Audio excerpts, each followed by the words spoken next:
Criminologia, teorias sociológicas da criminalidade, parte 1. Olá pessoal, professor Diego Pureza, aqui do Aprova Concursos. E aqui agora vamos começar um dos temas mais complexos, mais densos da criminologia. Eu tenho certeza que esse tema vai estar no seu edital, porque ele é um tema que cai hoje em todos os editais, claro, os editais notoriamente cobram a criminologia em seu conteúdo programático. Sempre que cai criminologia, cai teorias sociológicas. Eu preciso mapear esse tema para vocês, porque ele é muito complexo.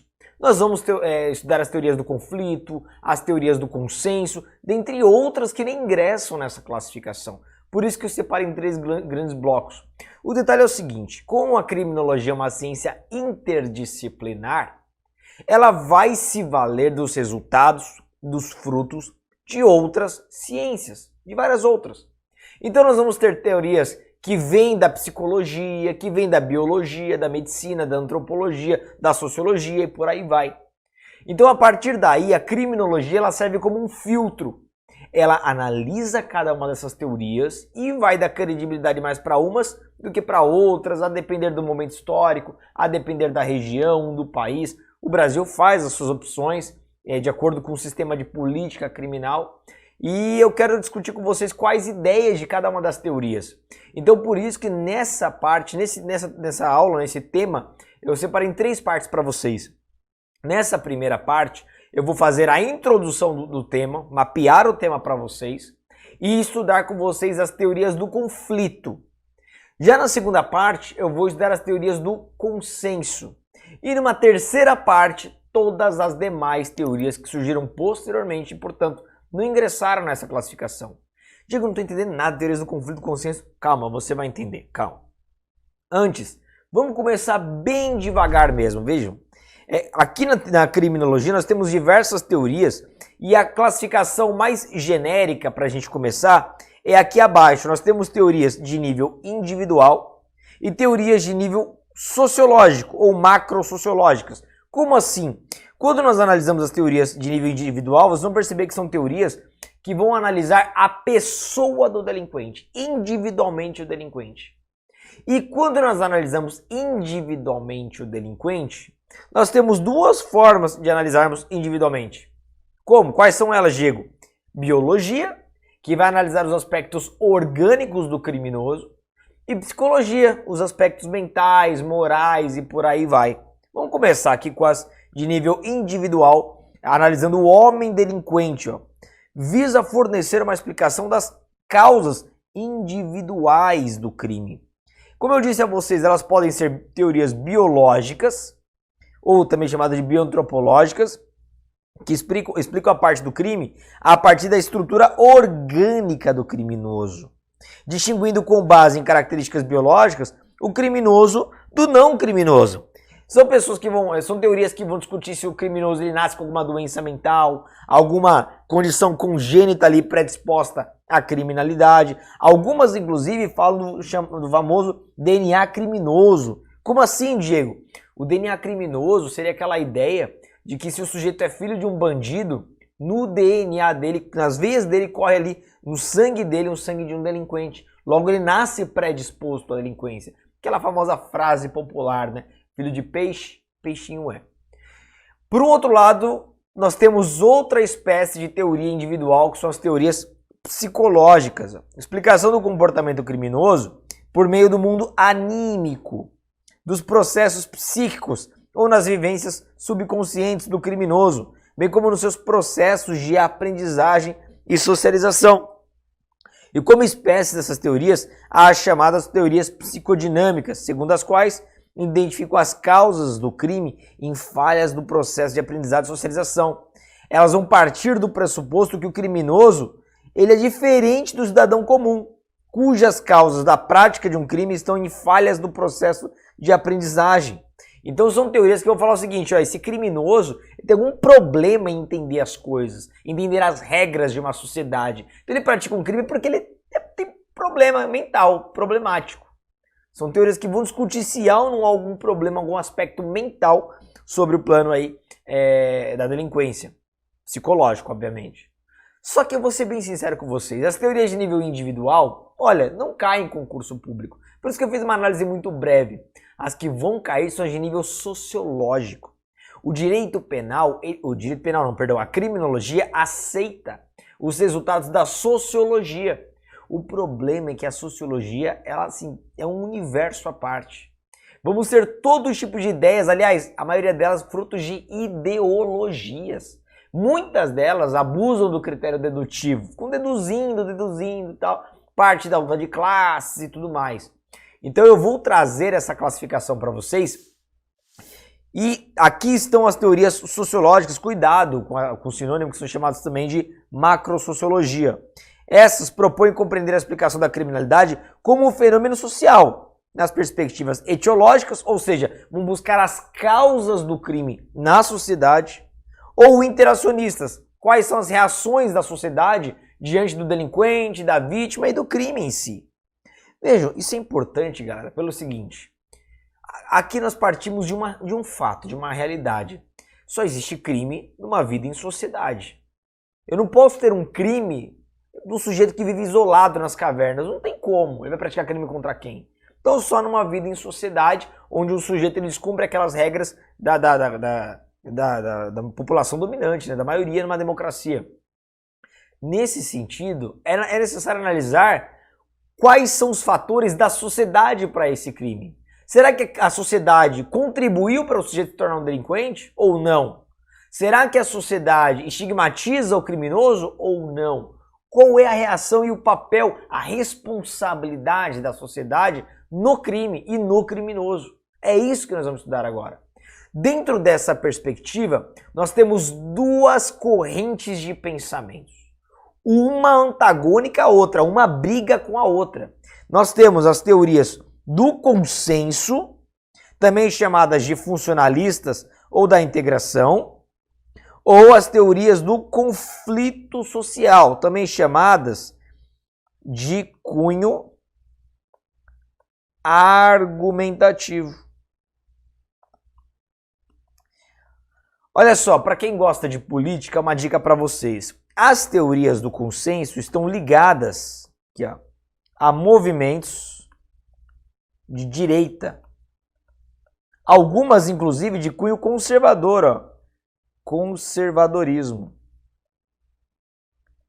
Enquanto que as teorias do conflito estão ligadas a movimentos de esquerda.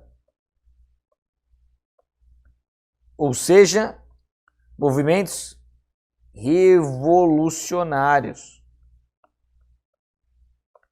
Movimentos revolucionários.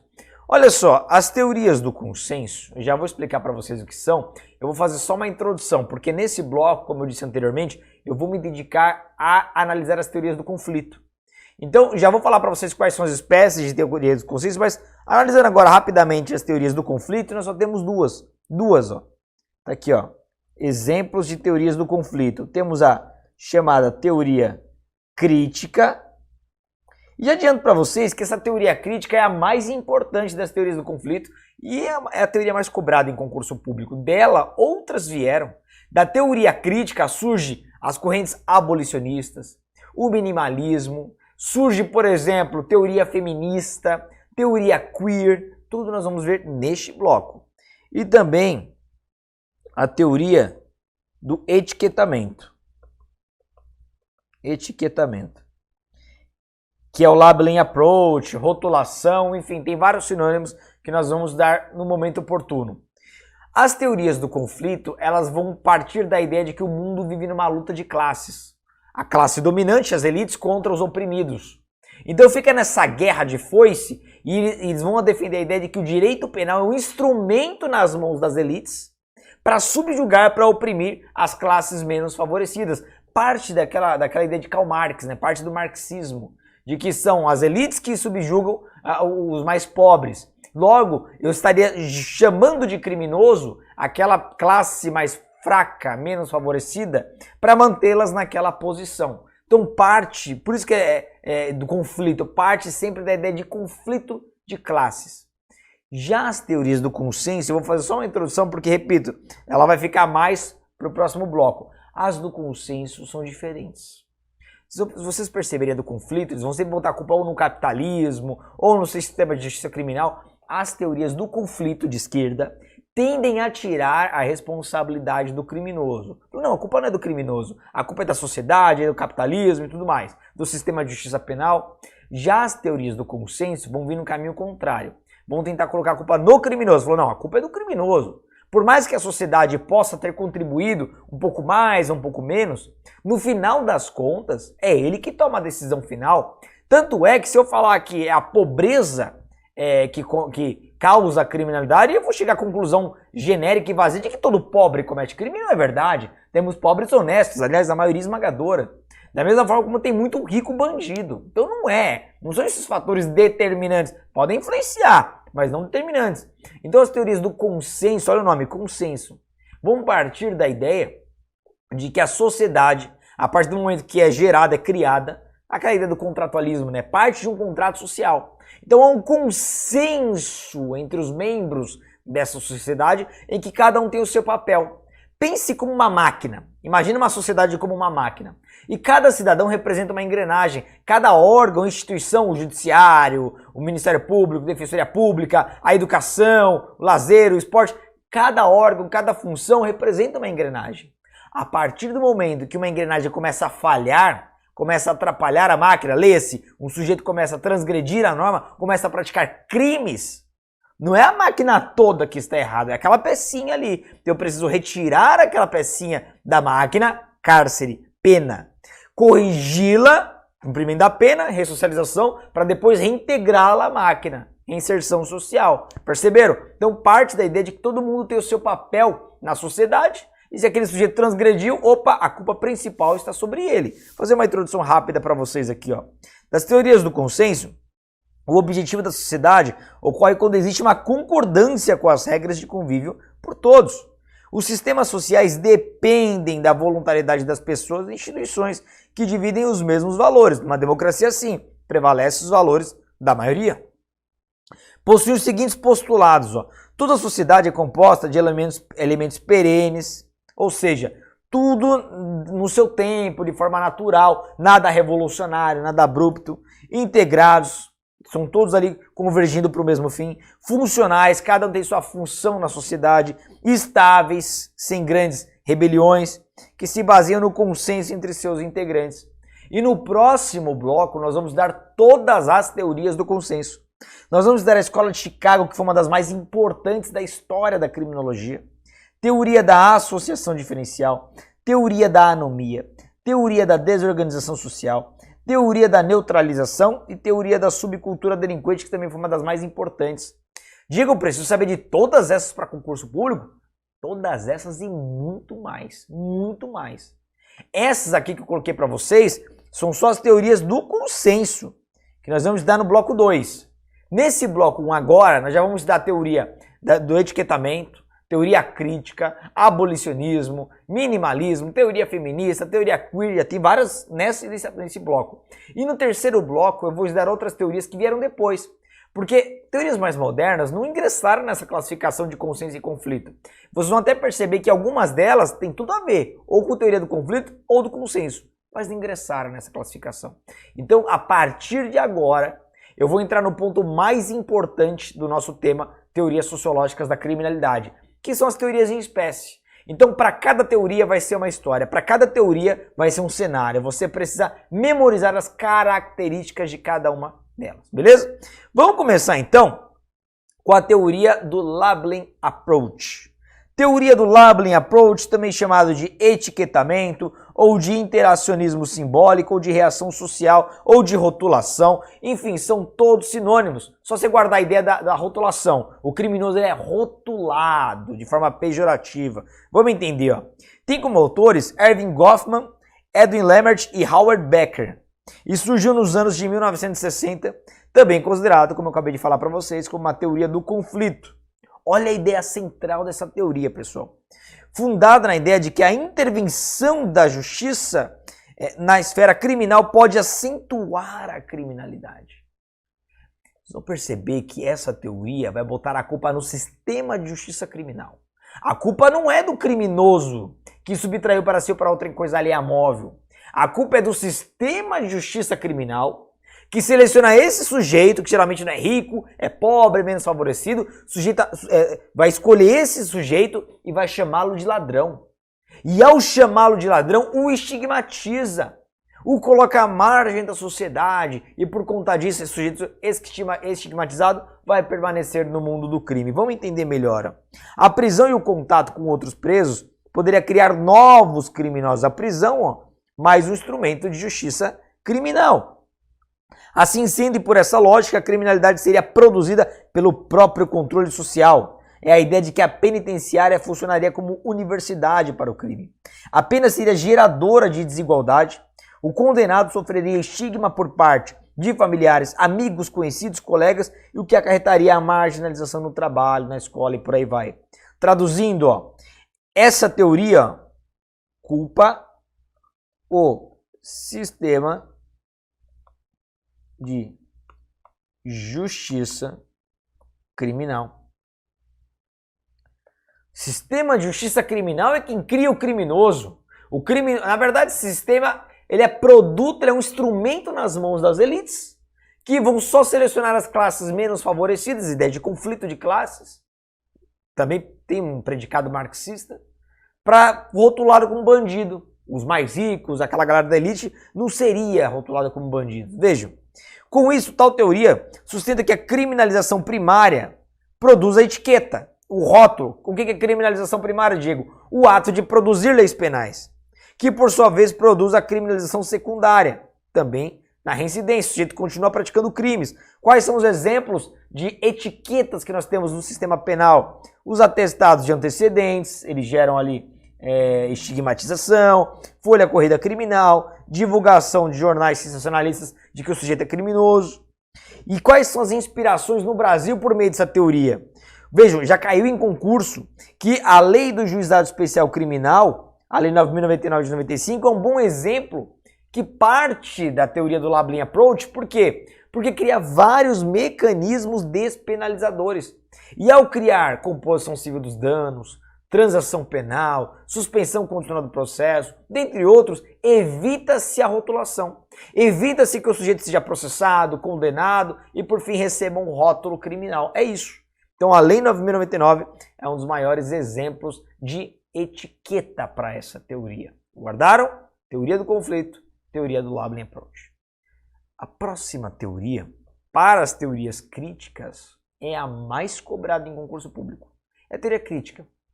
A teoria crítica tem vários sinônimos e a teoria é tão crítica, mas tão crítica, que critica até a teoria do Lablin Approach. Elas são até parecidas, mas critica até a teoria do Lablin Approach, porque ela vai falar o seguinte, fala, não, a culpa não é do sistema de justiça criminal. Aí vem a crítica. A culpa não é do sistema de justiça criminal, a culpa é do sistema capitalista. Porque o sistema capitalista tem vários problemas, um deles é o sistema de justiça criminal. Então a culpa está no capitalismo, vejam. E ela bota tanta culpa no capitalismo e tira a culpa do criminoso, que ela também é chamada de teoria radical. Marxista ou nova criminologia. Veja, isso aqui é marketing. Ó. Os defensores dessa teoria se autodenominaram de nova criminologia ou de criminologia moderna. Tem as suas bases, obviamente, no marxismo, enxergando um crime como um fenômeno proveniente do sistema capitalista. Já vou chegar nas críticas sobre essa teoria, porque ela tem várias falhas, tem vários pontos cegos. Mas deixa eu abrir um parênteses aqui. Karl Marx, o alemão, ele nunca falou de segurança pública. Ele nunca falou de criminologia. Na verdade, ele falava muito de filosofia, de economia e de religião. Só que muitos anos depois de ele ter morrido, os seus alunos começaram a pegar a teoria dele e adaptar para vários outros ramos do saber, inclusive na criminologia. Então nasce aqui a teoria crítica a partir dos alunos de Karl Marx. Ó. Tem origem histórica no início do século XX, com o trabalho do holandês Bonger, que, inspirado pelo marxismo, entende ser o capitalismo a base da criminalidade, na medida que promove o egoísmo. E o egoísmo, por sua vez, levaria as pessoas a delinquir.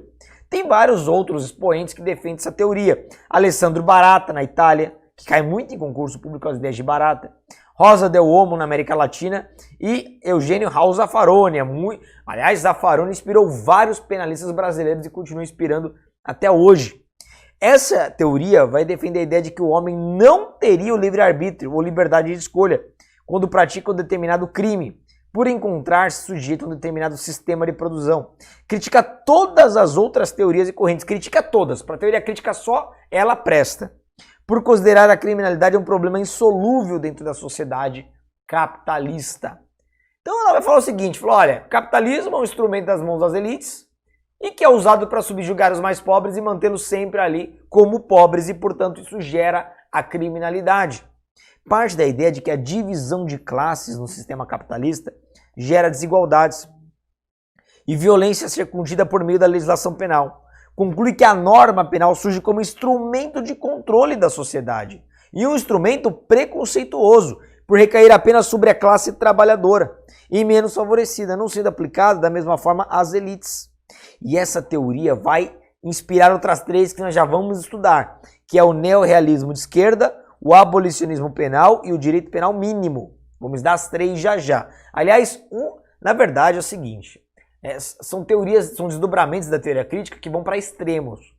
Nós temos o minimalismo penal, que está no meio termo, nós temos o abolicionismo que está no extremo e o neorrealismo de esquerda que está no outro, mas todos surgem da mesma base filosófica que é a teoria crítica. Quais são as características então da teoria crítica, Diego, para eu guardar agora para o concurso? Para ela, o direito penal se ocupa em defender os interesses do grupo social dominante. Reclama compreensão e às vezes até apreço ao criminoso. Ou seja, tem vertentes da criminologia crítica que chega a gostar do criminoso, chega a enxergar no criminoso como um agente de transformação social, um agente revolucionário, necessário para a sociedade. Olha que loucura, hein?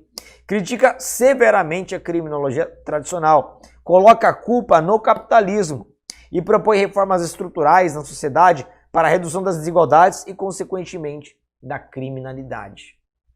Aliás, é uma das teorias mais fortes no Brasil hoje, que mais influenciam o Brasil. Diego, essa teoria tem falhas? Claro que tem. A doutrina, pelo menos uma certa parte, vai apontar essas falhas. Veja, a primeira falha, ela retira do ser humano qualquer possibilidade de autorresponsabilidade a ocupar exclusivamente o sistema capitalista, considerando o criminoso como uma mera vítima da sociedade e da classe em que foi inserida. Olha que crítica interessante, ó. Não explica os crimes dos mais abastados. Nós temos aí a Operação Lava Jato, Mensalão, que puniram e perseguem os mais poderosos. E não explica o não cometimento de crimes por outras pessoas também que vivem em classes menos favorecidas. Peraí, se o problema é ser pobre, nós sabemos que no Brasil a maioria esmagadora são pobres, são de pobres, e mesmo assim pobres que decidem não delinquir. Ué, mas peraí.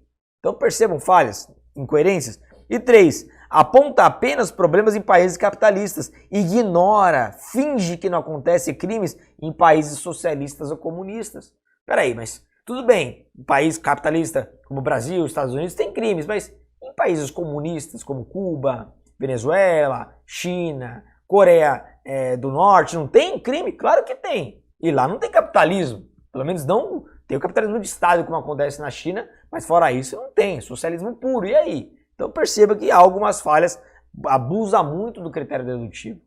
Como eu falei para vocês, essa teoria crítica, ela vai inspirar outras. E agora eu vou trabalhar com vocês os desdobramentos da criminologia crítica.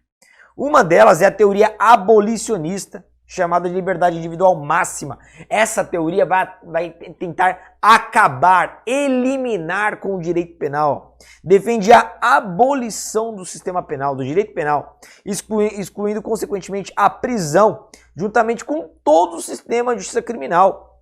Parte da ideia de que o direito penal não soluciona conflitos. Pelo contrário, o direito penal cria problemas. Com isso, a solução viria de instrumentos informais, como diálogos, vamos conversar com o estuprador, vamos conversar com o latrocida, tratamentos médicos, psicológicos, concórdia, solidariedade, bonito, ou de outras instâncias de controle menos repressivas, como o direito civil, direito penal. Então parte da ideia de que o direito penal é o problema e, portanto, ele deve ser eliminado. Seria o mesmo que dizer o seguinte, olha, aquele paciente está com vírus, está doente, então a solução não é dar um tratamento a ele. A solução é eliminar esse paciente, para que não contagie os demais. Vamos acabar com esse paciente. A ideia seria bem essa. Só que, tentando disputar maior atenção, tem uma teoria que chega no meio termo. Fala, não, eu não preciso abolir o direito penal. Eu só preciso diminuí-lo. E aí vem mais uma vertente da teoria crítica, a teoria minimalista. Trata-se de uma espécie de abolicionismo moderado, apregoando que o direito penal deve ser substituído de forma mínima, de forma mínima, sendo aplicado apenas aos casos extremamente graves, ou seja, eu afastaria o direito penal dos crimes de leve, menor ou médio potencial ofensivo e existiria o direito penal apenas para os crimes efetivamente mais graves. A pena privativa de liberdade seria medida excepcionalíssima, sendo que o Estado deveria aplicar medidas alternativas, prestação de serviço à comunidade, pagamento de cesta básica, multa, dentre outras. Exemplos, negam a possibilidade de aplicação da prisão aos crimes praticados por organizações criminosas. Olha o exemplo, galera. Tem gente que entende que organizações criminosas constituem um dos cânceres da sociedade. E para o minimalismo, você tiraria o direito penal dessas organizações e do tráfico internacional de armas de fogo sob o argumento de que as finalidades não seriam alcançadas. Qual seja, a eliminação dos criminosos e afastamento dos institutos delinquentes dos indivíduos, dos instintos, né? Então, eu não posso aplicar direito penal para organizações criminosas porque não vai resolver o problema. Vamos aplicar para casos ainda mais graves. Perceberam? Então, parte da ideia de que nesses casos, nessas hipóteses, o direito penal não seria a solução, apenas para os casos mais graves. Só que tem uma terceira vertente da teoria crítica que vai para o outro extremo. Vai para uma punição severa. Mas peraí, Diego. A teoria crítica vai criticar tudo. E tem uma vertente dela que vai para uma punição severa? Sim, olha essa aqui, É a chamada teoria neorrealista de esquerda, ou antiliberal.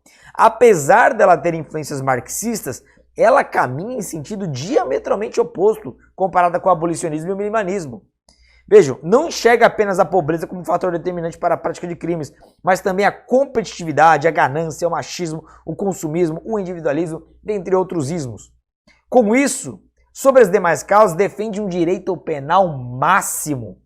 Defende total rigor contra alguém considerado machista, homofóbico, ganancioso. Percebam, é uma teoria que vai se aproveitar do direito penal, parte da teoria crítica. Fala, olha, o problema está no sistema capitalista, consequentemente um dos desdobramentos, sistema de justiça criminal. Mas ao invés de propor a abolição desse sistema, propõe o monopólio desse sistema. Opa, vamos pegar essa arma para nós aqui, que defende essas ideias. Então todo mundo que for contra, que nós considerarmos machista, direito penal máximo.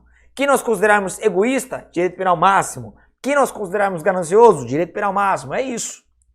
É a politização do sistema de justiça penal. Defende o afastamento da discricionariedade do Poder Judiciário. O juiz seria um mero batedor de carimbo ali, limitando-se em aplicar a legislação de forma fria e objetiva, sem margens para interpretações ou juízos de valor. O juiz aqui só vai se limitar a aplicar a lei ao caso concreto. Beleza? Fácil? Tranquilos? Temos outra vertente mais recente, teoria feminista. Vejam, parte do pressuposto de que a sociedade é machista e impõe papéis opostos entre homens e mulheres. A sociedade seria responsável por conceder aos homens funções nobres e de prestígio, ao passo que conferiria posições inferiores e de pouco valor às mulheres. Logo, sustentam que, além da objetificação da mulher, tornando-a vulnerável em contextos privados, como o próprio lar, há uma espécie de sexismo institucionalizado, evidenciando violências contra a mulher, desde a criação das leis, as próprias leis já seriam machistas, até a aplicação dessas leis machistas. Então critica toda a sociedade capitalista, porque um dos desdobramentos do capitalismo seria o machismo. Só vai chegando em outras vertentes. O que mais, Diego?